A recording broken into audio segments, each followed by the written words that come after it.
Ryan's World is a YouTube channel that sits at a staggering near 40 million subscribers, and with a young kid in the profile picture and the brightly colored banner, you can make the assumption that this is just any other kids channel. However, when you realize the true dark side about his parents controlling and manipulating his entire life, a full decade of making the exact same videos targeted directly to kids, and being publicly humiliated nowadays, it doesn't exactly sound all that appetizing. Ryan began his channel at the ripe age of 4, creating videos such as Ryan opens Easter egg surprise, Ryan plays with Play-Doh, and Giant Lightning McQueen egg surprise. Nothing seemed skeptical at all. Although one major contributing factor to keep filming these videos was the sheer view count. 32 million views, 30 million views, 1.1 billion views. This amount of views when Ryan wasn't even beginning preschool yet was groundbreaking, and to no surprise, was spread across the entire internet. Ryan is only 7 years old, but he's already selling out aisles of toys at Walmart and Target like a retail veteran. What's surprising is that in an interview with Ryan and his two parents, Shin and Loanne, they state that they had no say in Ryan creating a YouTube channel and that it was fully his idea. When I was 3, I was watching other people and I was like, why am I not on there? And I started my own YouTube channel. His mom, who was a teacher at the time, took him shopping for a toy and he opened it on camera. It would be his first video. Although there's no real guarantee that this was the case, because for majority of kids at that age, cracking the code to the YouTube algorithm wouldn't exactly be their first preference. However, over the course of the next 9 years, Ryan was unaware that his entire life was about to change forever. Generating over $22 million in a single year back in 2016, and now in 2024 having an estimated net worth of over $100 million. Not exactly a bad life for someone that hasn't even reached his teenage years yet. Now, you'd naturally assume that Ryan's parents would be smart with the money they've earned and set aside enough for Ryan and generations to come. But that simply couldn't be further from the truth.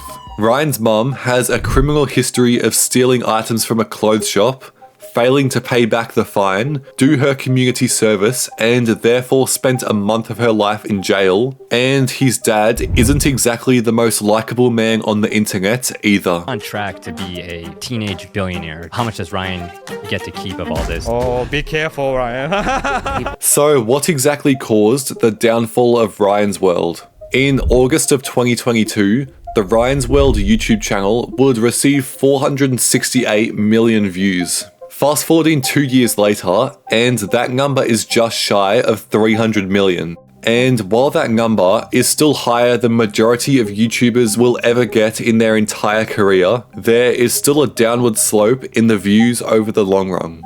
What's more noticeable though is when checking the view counts on recent Ryan's World videos, they only range anywhere from 100,000 to 500,000. For a channel that is still getting 100,000 subscribers weekly and on average 15 million views over the course of 24 hours, something is going wrong. The most prominent feature?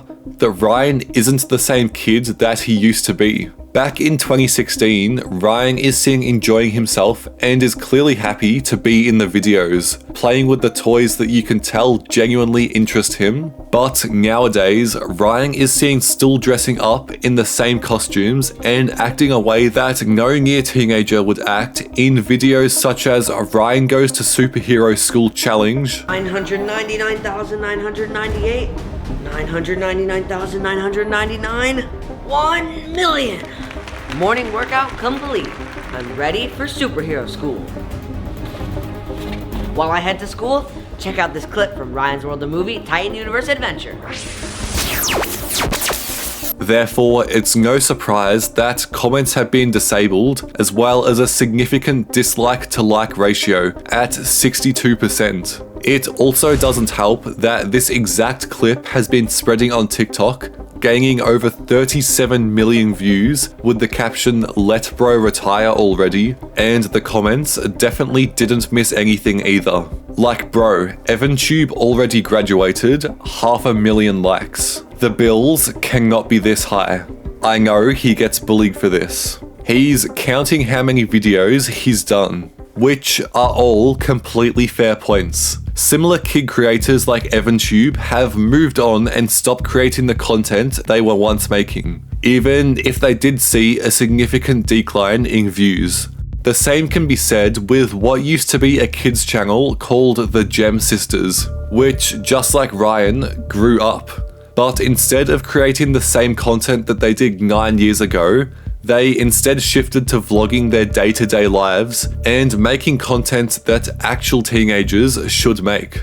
The news about Ryan's World still creating the same videos aimed at kids, whilst not directly being a kid anymore, spread around social media in a matter of just days, and other YouTubers were quick to the topic. A user called Soggy Cereal would upload "destroying your kid's life for views." So now Ryan is just being used as a puppet by his parents and managers to squeeze out the last bit of cash he's got in him, not just sacrificing his childhood in the process, but also his future. If Jake Lloyd got relentlessly bullied in high school for playing Anakin Skywalker, the literal chosen one in Star Wars, I don't want to know what will happen to one of the most goofy kids known on the internet, who's being forced to do whatever this is at the age of 12 for everyone to see. And another creator, Curse, would upload "Ryan's World is crumbling." But I really hope for Ryan's sake, this YouTube saga ends soon for him, so he can actually try to live a normalish life for however long he can. He was already stripped of a normal childhood. Granted, he got into content creation when he was 4, but he honestly doesn't need to do it anymore. They're already rich, and if they somehow blew through 100 million in 8-ish years, they deserve to be poor. The most noticeable comment on every video about Ryan's World is talking about his childhood, and any chance of making friends throughout high school has practically been ripped right away from him.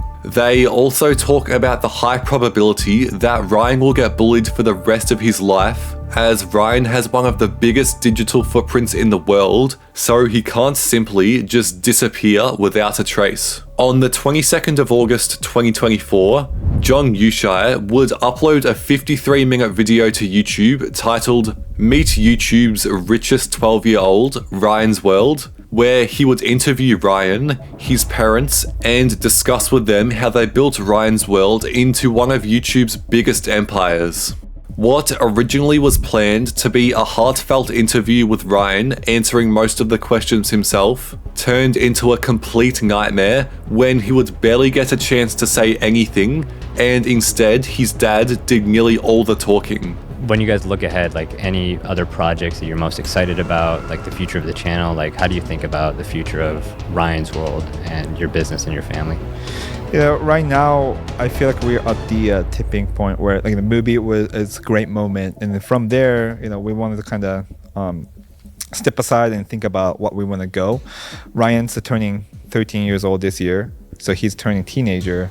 So we're thinking about, do we want to introduce something like that align with his age, like more aligned to the preteen demographic, or we want to stay on with the going more for the animation. That's something we're kind of debating right now. This interview alone would go on to gain upwards of 2 million views, but the comments had something entirely different to say. I can't wait for the real Ryan interview in 10 years, and not just his parents being interviewed with him present. I feel like in 20 years, we will see a Netflix documentary about how his parents robbed him blind, pushed him for more and more content, and he becomes an addict and loses everything. I interviewed Ryan, incorrect. I interviewed Ryan's parents, correct. Bro, let bro talk. It feels like they hiding some shit. It got so bad that another YouTuber would mock the entire interview and change up the thumbnail to what he is currently experiencing, and the worst part, it's genuinely true. It's only a matter of time before Ryan's parents, Shin and Loan, realize the utter catastrophe that they have created for their son.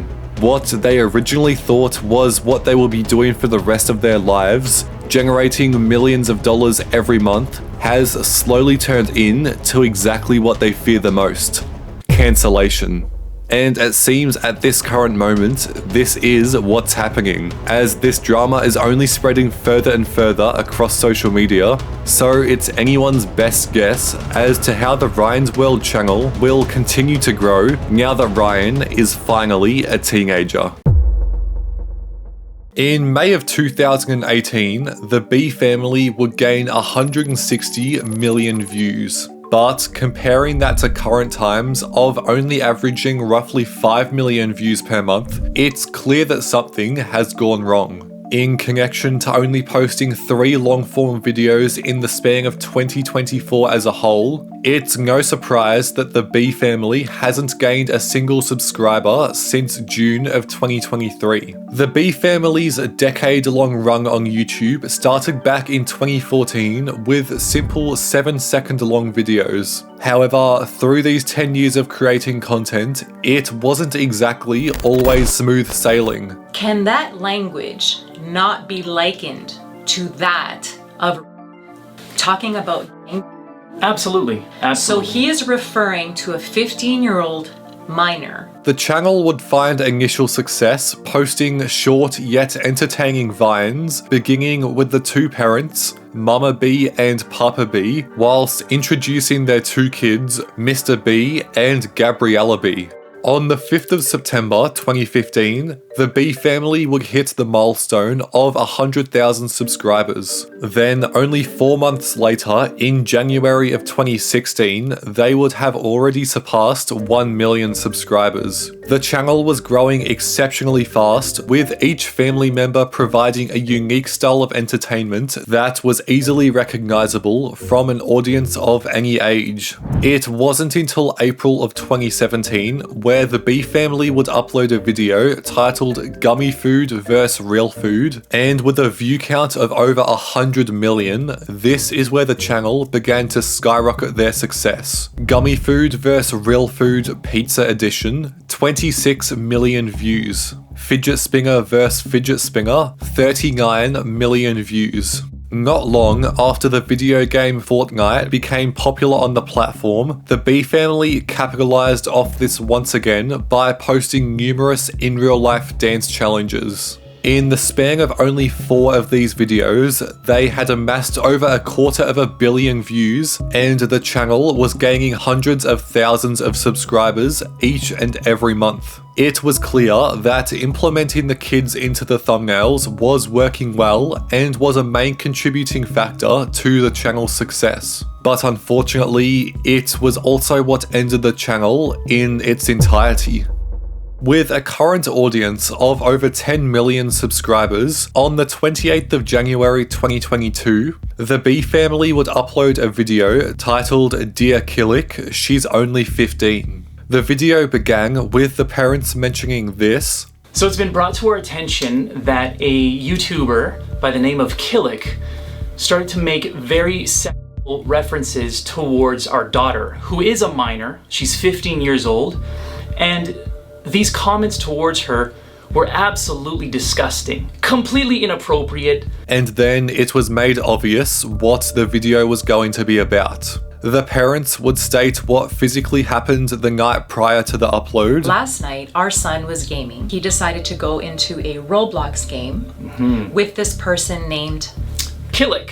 From my understanding, it was a heated battle and Killick won, but he was very upset at our son, so he decided to take out revenge by going after a family member of ours. And then showed the actual footage of what Killick had said whilst online with Mr. B. But like your sister, this don't change. The sister still getting, yes, bro. Your sister, Gabriella B, is still getting like balls deep. You're like, and he already goes into the oversexualization language of a 15-year-old child. Sister out, her fine. Miss Gabriella, and she play Roblox. I think AB, bro. I think I might be your new step, bro. Like Killick, who the parents had stated to be 19 at the time, was over sexualizing their 15-year-old daughter live on stream. In a clip that he was uploading to his channel, he had written in the description, "At Mr. B is arse, and he butthurt that his sister is getting at Gabriella B every night, and it's not him, so he hurt. He tried to gang me like his sister gets ganged in her PH videos," followed by a chef's kiss showing how proud of his work he was. Beautiful. Beautiful. I think this is it. This is it. The parents had managed to get this screen recording, but when they went to check the video again, this is what happened. Let's have a look at Killick's description here. Oh, it looks like he's deleted what he said. Oh my gosh, thank goodness for screen recording and saving videos. Killick! What happened to them? But what happened to the I think it's still there. But where's your piece of work? Where's your piece of art? If you go to the video, you no longer have that. But guess what? Guess what? We do! We do! The parents ended off the video stating that they will get his channel terminated and that they don't want to see his presence online again. And when you check the description, it seemed like they had misinterpreted Killick to be 19 when he was actually 17. At the time of filming, we understood him to be 19. To clarify, he is 17 years old. That being said, age does not excuse language and behavior like this. Using the excuse of age is like saying that a woman was assaulted because of what she was wearing. It's an excuse to direct the focus away from the real issue. Age is not a factor, nor is race. It's an excuse. There is no excuse for the sexualization of children. Our daughter is in the process of recovering from this mental anguish and verbal abuse. She is suffering. Life is hard enough for our children right now. But not long after, a follow-up video was made. I wanted you to hear directly from Gabby what this has done to her, how she feels about all of this, because she hasn't had her say yet. The video, Let Me Speak, would consist of Mama B, but mainly Gabriella, expressing her own feelings of the situation. Killick is to a point where he's so aggravated that he's using any single piece of information he can about us. Mr. B was then brought out to discuss the situation from his side. Because people are saying that this all happened because my son bullied Killick. Right. And that none of this would have happened had you not gone to bully him. This is not a situation that you should have been put in. And then he would provide evidence that Killick was the one to initiate the drama, therefore defending himself in the process. Killick was the one to start all of this drama on his channel. He says something about my sister. I've never talked to Killick in my life. This was 8 months ago. So I was in a YouTube live stream with another verified creator. I was talking to him, and Killick continued to just spew a bunch of toxicity, the same toxicity that he's saying right now about my sister. So this is the footage from 8 months ago, and this is what he said about my sister. That's what we do now. No, I didn't hide you. That's what we do. You hit me. Yeah, you did, bro. You hit me, bro. Cause Gabriella B, you know me. Yo, stop being so toxic, bro. Upon the video concluding, both of these uploads would end up as unlisted on their channel, meaning they're not available for the public to see, as well as the termination of Killick's YouTube channel shortly after. The B Family channel consisted to post like normal after the controversy had died down, but the views were significantly less than they were the years prior. Obviously, the kids growing up and wanting to take their own separate paths in life got in the way of the channel posting as frequently as it used to, and this was further stated in a video uploaded at the end of 2023. The B Family had made a new upload under the title Why Our Family Changed. We haven't been posting a lot on YouTube. And there's a reason why. What's the reason, Mama B? Because the creator world is not what it used to be. It's very different. Yeah. It went from creator focused to content focused.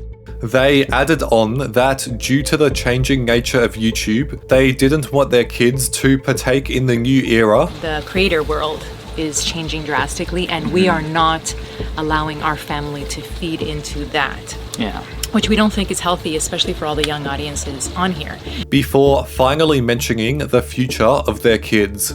They exclaimed that they are both leaning towards music careers. Hey, Mr. B, he's got this incredible music career that he's starting now with his classics, with his crooner sound, his voice. It's incredible. And he's getting a lot of opportunities, so we've been really focused on that. He started performing for a live audience, which is amazing. And of course, Gabby has new music coming out. Yep. She's had a couple of great song releases with Look at You Now and Maybe, so please check out her music on everywhere. Everywhere, Spotify, Apple Music, YouTube. And that's been the majority of our focus for the past little while is, the kids' music and finding out what they love and what they want to do.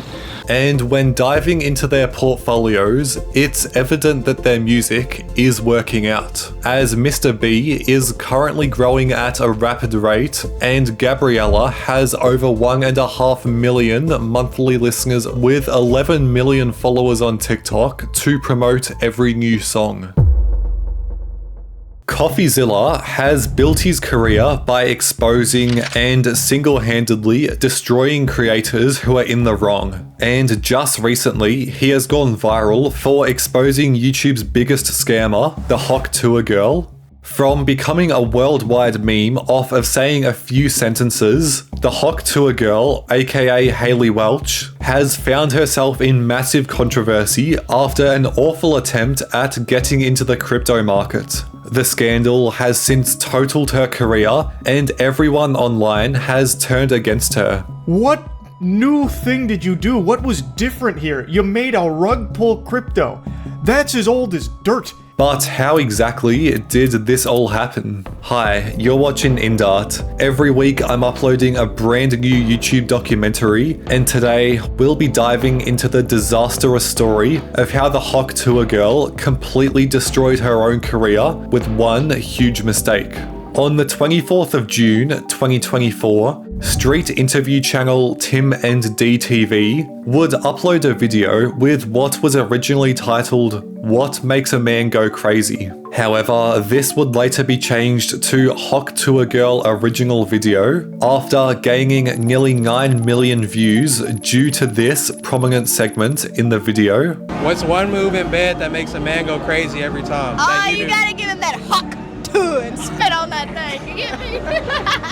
This single clip would instantly become a worldwide known meme, as it was quick to spread to every platform. And shortly after, the internet was able to find out who this girl actually was, Haliey Welch. This meme would only go on to get bigger as time progressed, as more edits and videos were made from the original clip. But surprisingly, Haliey kept her internet presence extremely quiet, almost as if she didn't have any plans to become an internet sensation to begin with. But this would all change on the 21st of August 2024, when Haliey would create her own YouTube channel under the name Hawk Tuah with Haliey Welch. With the About section reading, Haliey Welch is ready to show the world that she's much more than a 30-second clip, and she's here to stay. It wouldn't be until the 4th of September where she would upload her introduction video. She's literally doing anything to stay relevant. Does anyone actually give a fuck about her? Why are we keeping this girl relevant? Your 15 minutes are up. Your joke was funny for 2 days. Stop. Y'all really thought I was done? I'm just getting started, baby. However, this video did not come across well, with 9,000 likes comparing to a staggering 28,000 dislikes. People in the comments also had to share their own opinions. WTF is this? Imagine milking a 30-second meme with a podcast. She literally said 2 words and is now somehow set for life. It also didn't help that Haliey had decided to bring on Jake and Logan Paul, 2 of YouTube's already most hated creators, and this is where the internet seemingly decided to take a different approach to Haliey, as now every time she would release a new episode of her podcast, it would only go on to receive more dislikes than likes, and it was understandable why. Haliey became famous after saying 2 words on a random night, having fame simply thrown into her hands without having to work hard at all. One singular episode went on to receive over 70,000 dislikes, with people starting to make fun of her. I'm a 41-year-old surgeon. Mid-operation, I got an important message that the Hawk Tuah podcast was released. I dropped everything and rushed home immediately. Thank you for saving my life, Hawk Tuah. If Haliey hadn't already made enough money from her 15 seconds of fame, she had decided she wasn't quite done just yet. On the 7th of November, Haliey would post to Twitter her favorite meme coins, with the Hawk coin stating that it was coming soon. As expected, her community completely hated this idea, as influencers creating meme coins are typically known for scamming their fans by stealing their money and crashing out on the coin. One of the most liked comments under the post read, "Do not launch a meme coin. You will instantly lose all our support and never regain it." Regardless of the backlash she received, she decided to ignore everyone telling her to drop the project, and she released the meme coin for the public to buy. My Hawk meme coin is live! On her post addressing the release of her coin, there was a community contribution that stated 96% of the token supply has been sniped and is slowly being sold on the community. Buying this highly speculative coin might result in a loss, and high due diligence is recommended. Essentially, what this means is that prior to the release of the coin, Haliey had some other people purchase the majority of the coins so that when it released to the public and everyone bought into it, she would be able to sell her coins for massive profit whilst leaving everyone else with basically nothing. Exactly that had happened, as within only a few hours of the release of the coin, the price of Hawk had dropped by over 90%. One user on Twitter would state, "My $35,000 that I purchased of Hawk is now $2,000 after 10 minutes of buying. I purchased your coin, Hawk, that you were so excited about with my life savings and children's college education fund as well. You didn't mention that you were going to buy 97% of the supply and sell it almost immediately to make a large profit." In an attempt to make amends for her mistake, as she was now receiving mass amounts of criticism and was even facing legal issues, Haliey had decided to create a Twitter space with her team in the coin to find her way out of the drama. However, with CoffeeZilla in the call simultaneously, it only ended up being a total disaster. I have questions. I have questions. I'm raising my hand. Hey guys. What CoffeeZilla? Hey, this is one of the most miserable, horrible launches I've ever seen in my life. Okay, then why the f are you on? Profiting from the rug pull, I think it's relevant. We didn't pull a rug. I don't know what you're trying to say. It's not true. That's defamation. Doc, do the math. Do the math. Defamation. You're saying that we pulled a rug. There was no rug pull. 3%. You're defaming our character. Are you not gonna let me talk? You just talk over me. You talk over me. I'm hearing bullshit. CoffeeZilla would go on to briefly explain how she had scammed her fans to begin with. I want to start with the big tweet that kind of set it all off. That would be this by Bubble Maps, which showed 96% of the supply was controlled by the team and was being sent out to a bunch of smaller wallets. The implication being that some of them might be dumping on you. Pretty quickly, the Hawk Tuah girl came in to copy and paste what her team told her to say, which said, "Team hasn't sold one token and not one key opinion leader was given one free token. We tried to stop snipers as best we could through high fees at the start of the launch." They pre-sold the tokens, guys. They sold them to a bunch of investors with a pre-sale, and then those people were unlocked immediately upon launch. So you can see that with her tokenomics here. It says Haliey's locked for 12 months, but you can see the strategic allocation is fully unlocked immediately on token generation event, which means that if they sold out the whole 17%, you're looking at about $2.8 million raised by pre-selling these tokens. He would then mention the fee scam, where Haliey had made majority of her money from. Now, the other part of this scam that I really need to break down because people don't understand it exactly is the fee scam, okay? When this launched, they had 15% fees on trading. They said that this was to stop snipers, but basically what this means, and because the team now blames snipers for a lot of this rug pull, but what it means is they benefited the entire way. You can see in 24 hours, they made almost $2 million from this fee. Meanwhile, on Deck Screener, you can see the sniper, which is the #1 trader on this coin. They made about $1.3 million in their total profits and loss. So they actually made less in total profits, this sniper that ruined the project, than the team made on fees. Who makes the money on the fees? Someone just made over $1 million on fees. Who made it? First of all, the fees were there with Meteora pools. And that goes to, yes, the creator, right? Which is who? Who does that own? Who does that belong to? That belongs to the project. Who's the project? Who is the project? Well, the project is over here, Haliey Welch, right? And how much does Haliey Welch own? This is Haliey Welch's project. So she owns all of it.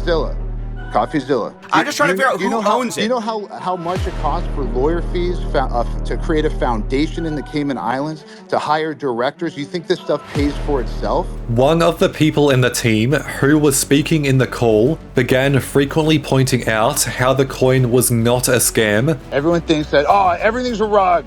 Everything's a rug. Everyone's here to you. Nah, we're here to onboard real people outside of this spaces.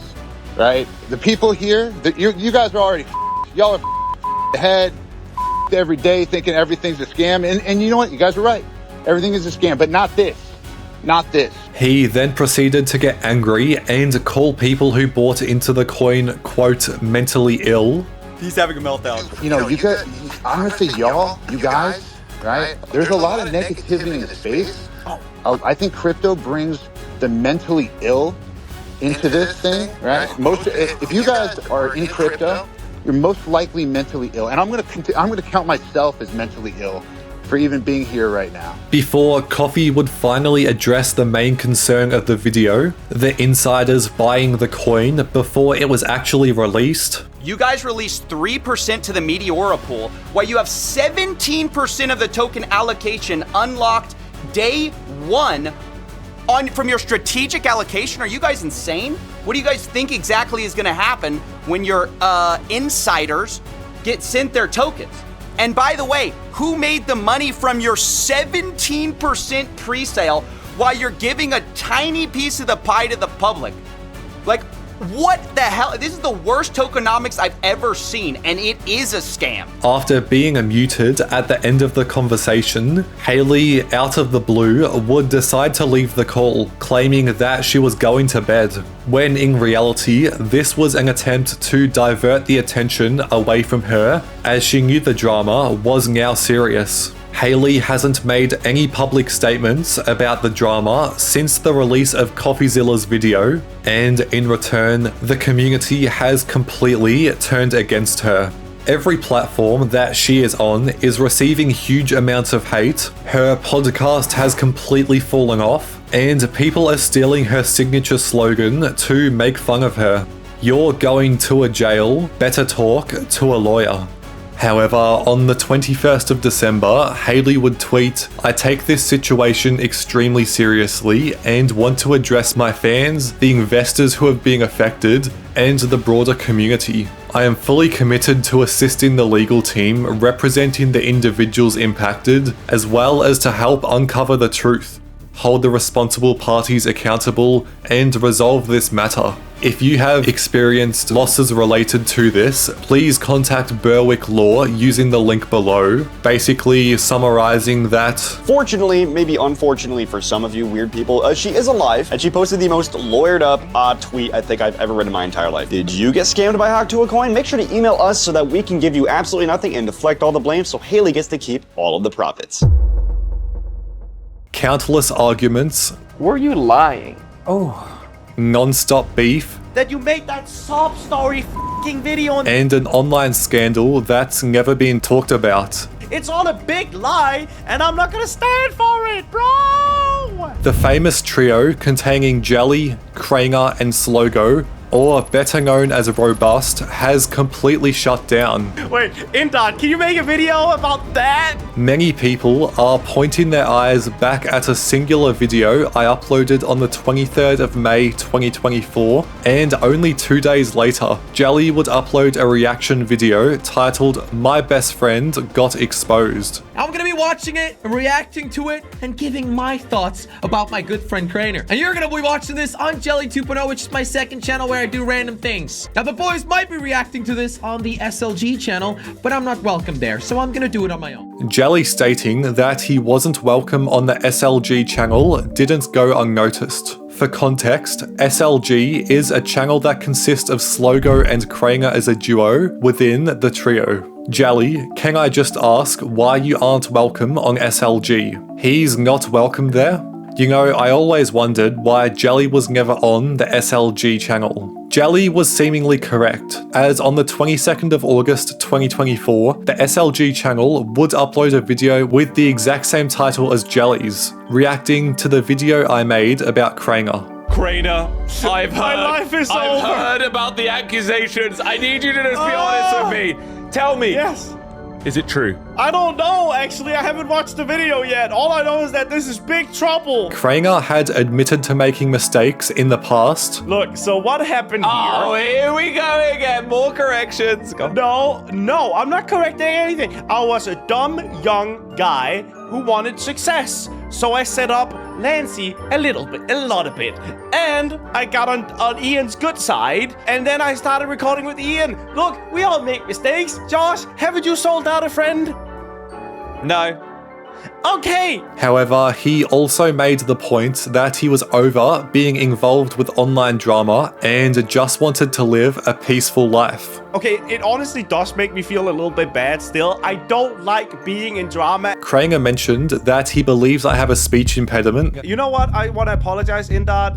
I've picked up that you might have a speech impediment because he says Cranger. And then right afterwards, foreshadowed himself being in another biggest scandal. But he also says it with other N-words. Excuse me? With other words containing the letter N. Great. Like, you I want to apologize for that too. Wait, no, I'm gonna be in another bigger scandal, dude.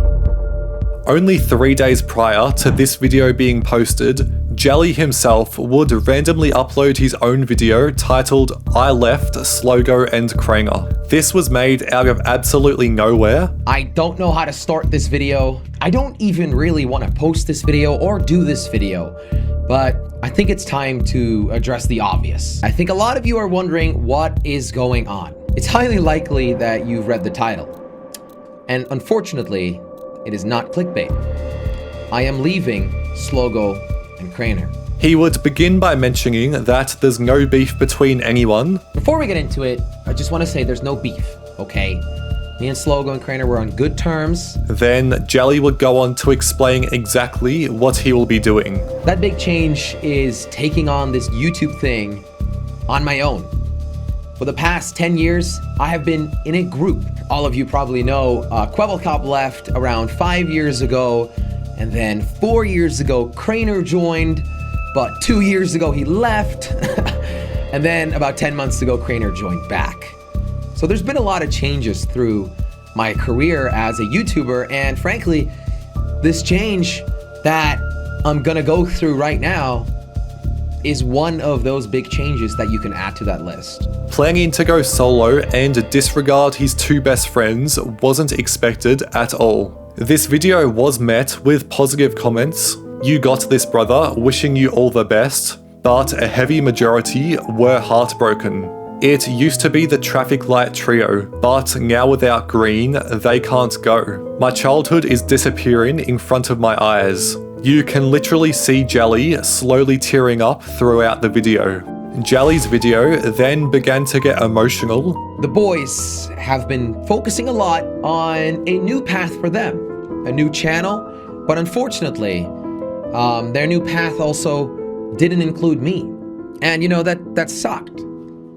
It hurt. After the video went public, both Kranger and Slogo would publicly tweet their own responses. Kranger writing, "Jelly leaving and me staying really wasn't in my 2024 bingo card," and Slogo with a more humorous response. "Currently recruiting for a new member of recording group. Candidates must be under 5 feet tall, have extremely hairy toes, shouts by default. Please send all applications to @Kranger." Jelly would tweet, "Robust ended before GTA 6, to which Kranger would then respond, "Leaves group. I can't believe Robust ended." Jelly would then respond to Kranger's response, stating, "Who said I was talking about you?" And this is where the fans realized that there really was stuff going on behind the scenes. Okay, yeah, it's pretty obvious, things didn't end on good terms. I thought you said in your video you guys were on good terms. Don't beef now. What happened? On the 30th of August, Kranger would upload a video titled "I am leaving," with the same facial expression and background in the thumbnail as Jelly's video. Well, I'm guessing that you've read the title. And yes, it's not clickbait. Because if you ask Jelly, at least, I was never even a part of the group. That whole Slogo, Jelly, Kraner thing, forget about it. Guess I was left out of that group, huh? Sucks to feel left out, Jelly. It really does. And Kranger would ultimately bring up the idea that he would create a new group with just him and Slogo. On the 2nd of September, SLG would make a new upload titled "This video will 100% get us in trouble," where roughly 6 minutes in, Kranger would make a verbal response to the original tweet that Jelly made. Jelly, are you seriously gonna pretend like you're talking about Jordy? Dude, nobody watches Jordy anyway! Of course you were talking about me! It would be during this time too that Jelly, despite saying that he wants to continue his YouTube journey solo, began filming with Kwebbelkop on his channel again. He would post a video with the title "Asking Kwebbelkop Tough Questions," and it was this video that would begin to create even more drama once Kwebbelkop asked Jelly some questions about his old group. Jelly would refuse to answer the first question. Did you leave or get kicked out of the group? Honesty is important here. Jelly, you can also just be honest. Okay. You can just be honest. Just be honest. Okay. Okay? Yeah. Just share what happened. We're taking hot sauce. We're taking hot sauce. The people need to know. I'm not answering that question. The people do not care. But nearing the end, he would eventually cave in. In your "I'm leaving Slogo and Kraner" video, you said and you mentioned that there's no beef between all of you. Were you lying? Oh. Okay. I'm gonna answer this question. I'm not going to level 4 of hot sauce for this one. Because the truth is, I wasn't lying. There was no beef at the time of recording that video. Are you lying right now? No. This would imply that there really was drama between the entire group. Jelly would also move in with Kwebbelkop into a new apartment together, and at the end of Kwebbelkop's video, he would mention this. Don't worry, I will take care of you. Okay. Unlike those other guys, Jelly. Who? The other guys who didn't take care of you? I take care of myself. No, I will take care of you. Okay. And then only a day later, on September 17th, Kranger would post to Twitter, "I have decided I'm going to live and let live from now on. I have made peace within." And then making a second tweet reading, "If you'll make @Kwebbel relevant again, I'll literally never forgive you," before deleting this tweet and acting as if it never existed. Who seen the tweet a second ago? There was no tweet. I guess we're gonna ignore the tweet from right before this, LMAO. I don't remember tweeting a thing.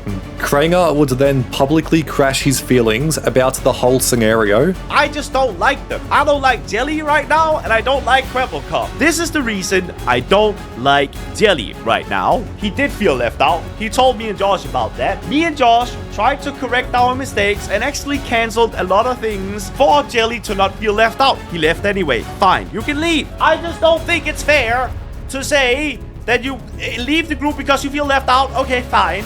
You want to go solo and try that out because you've never been solo in your life. That's what you said. I want to explore this solo thing. You do it for a week, dude. I don't have a lot of respect for somebody that can't even stick to their own lie before they panic and they have to do something that is so out there that they make a new group with Quebble Cup. And at the end of the day, I'm just a little bit confused because what the f going on, Jelly? If you want to be solo, be solo. If you want to do stuff with Quebble Cup, that's fine too. It's all good. I just don't like the fact that you made that sob story f***ing video in the beginning that made everybody think that I'm now the bad guy. Or that me and Josh kicked you out because you wouldn't drink the hot sauce. It's all a big lie, and I'm not gonna stand for it, bro! But it would be Robust Reacts that finally settled the deal. Jelly and Kwebbelkop would launch a new group called Robust Reacts, where the third ever video would be titled Slogo, We Miss You. In this video, the two would laugh at memes revolving Crainer and Slogo. Just gonna leave this here. Kwebbelkop, Jelly, Slogo, Crainer. Can we laugh? I mean, I'm laughing about the fact that I'm holding you up like a little baby, like, rise, my child, while letting go of Slogo, who is quite literally drowning, and Crainer, well, is already dead. But a more interesting part was where Kwebbelkop asked Slogo to come join the channel for a video. Josh with Robust, Josh with Crainer. Oh, okay, yeah, This is sorry. bad, dude. This is bad. I'm not allowed to laugh. Listen, Jelly, like, I would love to have Josh in one Robust Reacts video. I would love to have him in here. That would be fun. Slogo, come and join. Slogo, you should join us. Yeah, man, Robust Reacts. SLG what? SLG who? However, the comments were not exactly all on their side. This is familiar. Jelly, I love your solo content. You look so alone right now. This is just honestly sad to watch.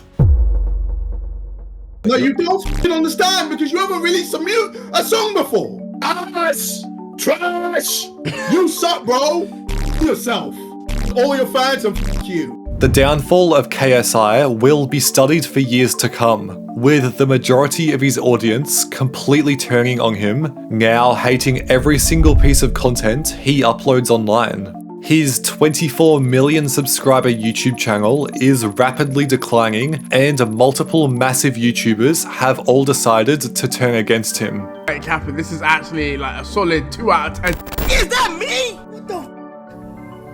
Now I'm suing this, bro. In my last video, I covered the drama between DanTDM, MrBeast, KSI, and Logan Paul. But to summarize, the trio made a Lunchables competitor product called Lunchly, which was supposed to be a healthier alternative for kids to take to school with them. However, DanTDM made one singular tweet online talking about Lunchly and how it isn't a good product.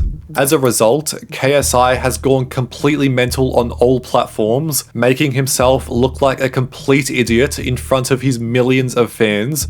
On September 17, 2024, DanTDM would post his famous "What Happened to YouTubers Man" post. And after KSI would respond with a picture of Dan's toy with the caption "Looks like crap to me," he would then go on and upload his first video to his channel since he began getting hate online. The video titled "Everybody Hates Us Right Now" was posted to YouTube on the 23rd of September 2024, and already it's visible that this is an extremely poorly received video. This sits at a horrible 30% like to dislike ratio, with over 260,000 dislikes outweighing the likes. In this video, KSI would go on to mention how immaculate of a product Lunchly is. We had Lunchables. Yeah, I guess they were good at the time.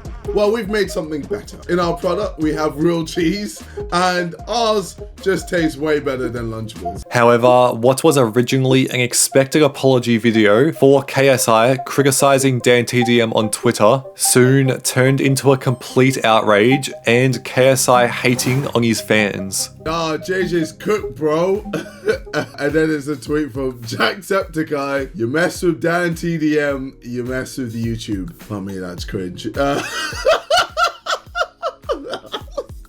I'm a corporate sellout, but, you know, Ryan Trahan is fine. FaZe Dog is fine. The Sidemen are fine, even though I'm in the Sidemen. But as soon as I have a company with Jimmy and Logan Paul, set out! You're fucking set out! Needless to say, the comments definitely weren't on his side. Responding to criticism, incorrect.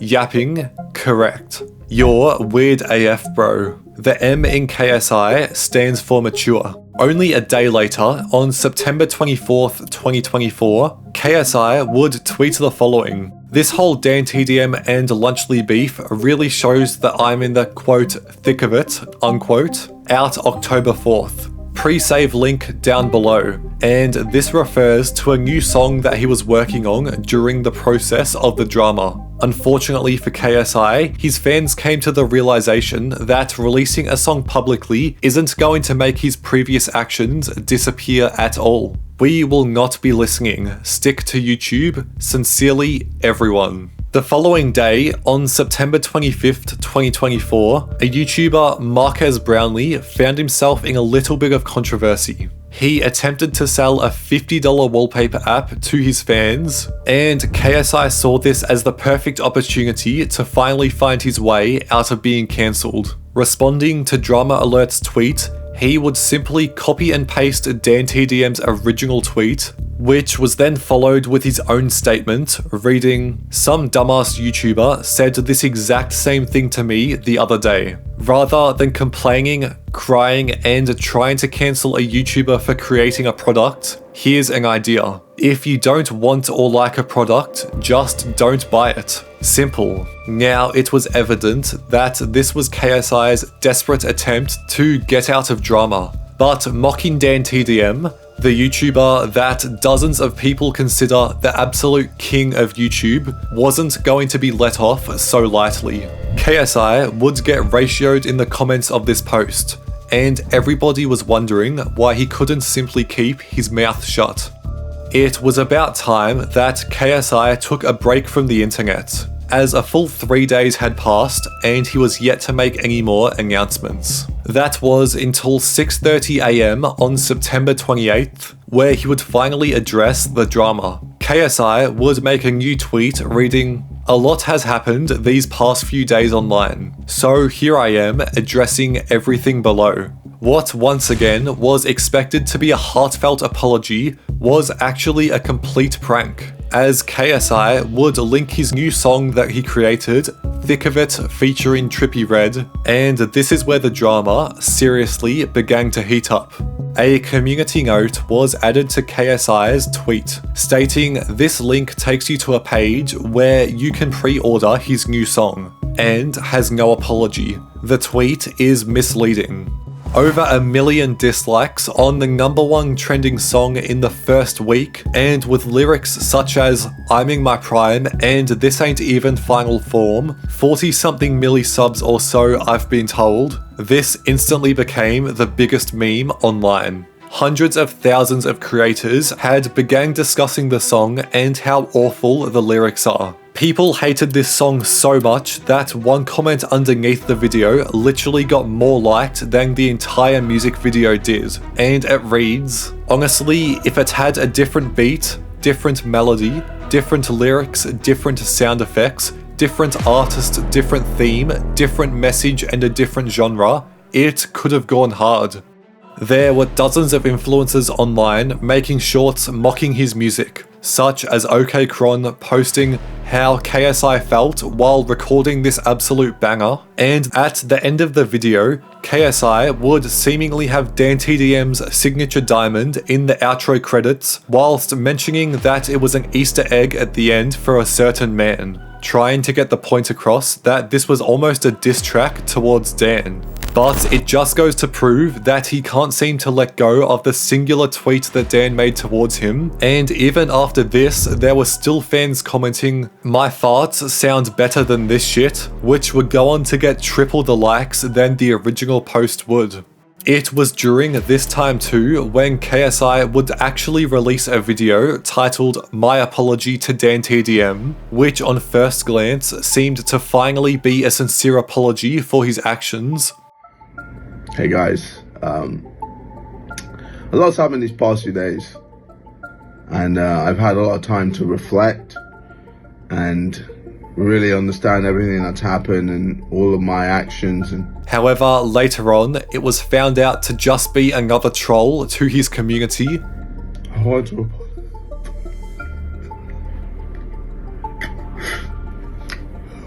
apologize.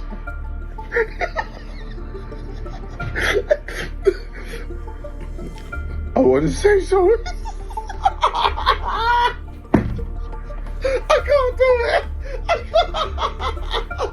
Hey yo, drink prime and eat lunch live off. Stay mad, Dan TDM fans. Womp womp. And even Jake Paul would go on to make fun of KSI's song, with his own tweet heavily making fun of the music that he had released. Thank you, KSI, you hero. My 83-year-old grandpa hasn't been able to walk in years. But when you released this song, he finally stood up and turned this shit off, accompanied with a TikTok that shows the following. From the screen to the ring to the pen to the...